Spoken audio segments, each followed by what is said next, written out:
কেউ নানাজনের সুপারিশ নিয়ে আসছে, তারা অভ্যুত্থানের গোপন সৈনিক ইত্যাদি। সরকারের ভেতর যারা পালিয়ে যাননি তাদের মধ্যে কাকে বিশ্বাস করবেন, কাকে বিশ্বাস করবেন না, এটি মহাসংকট হয়ে দাঁড়ালো।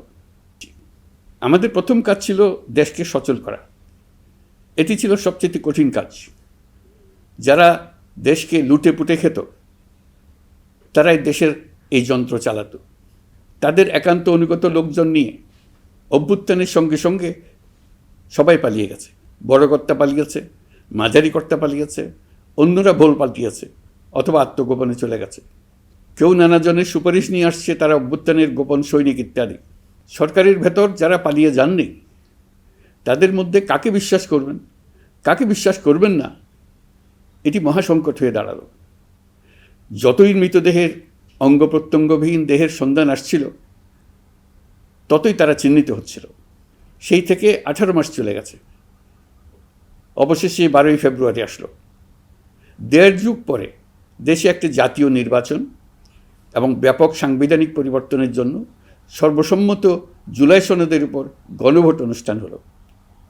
এই নির্বাচনে উৎসবমুখর পরিবেশ, দেশের সর্বত্র একটা ঈদের পরিবেশ ছিল, যা আমাদের ইতিহাসে স্মরণীয় হয়ে থাকবে।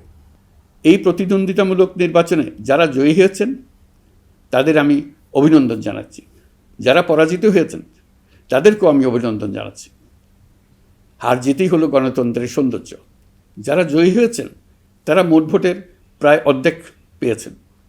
যারা জয়ী হতে পারেননি তারাও মোট ভোটের অর্ধেক পেয়েছেন। যারা জয়ী হতে পারেননি তারা এই জেনে আশ্বস্ত হবেন যে প্রায় অর্ধেক ভোটার আপনাদের উপর আস্থা রেখেছে। আগামী দিন নতুন সরকার দায়িত্ব গ্রহণ করবে। এর মাধ্যমে আমাদের 18 মাসের দায়িত্বের সমাপ্তি হবে। 24শে জুলাই মাসে বাংলাদেশের মানুষ এক অভূতপূর্ব অভ্যুত্থানের মধ্য দিয়ে তাদের মুক্তি, আকাঙ্ক্ষা ও মর্যাদার দাবি উচ্চারণ করেছিল। সেই সময় দেশ একটি গভীর রাজনৈতিক, অর্থনৈতিক, প্রাতিষ্ঠানিক ও মানবিক সংকটে নিপতিত ছিল। রাষ্ট্রযন্ত্রের উপর মানুষ আস্থা হারিয়ে ফেলেছিল।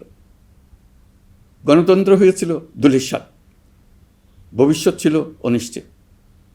ঠিক সেই সংকটময় সময়ে আমাকে আহ্বান জানানো হয়েছিল একটি লক্ষ্য সামনে রেখে, বাংলাদেশকে আবার স্বাভাবিক জীবনে ফেরানোর জন্য 3টি দায়িত্ব দেওয়া হয়েছিল: সংস্কার, বিচার এবং নির্বাচন।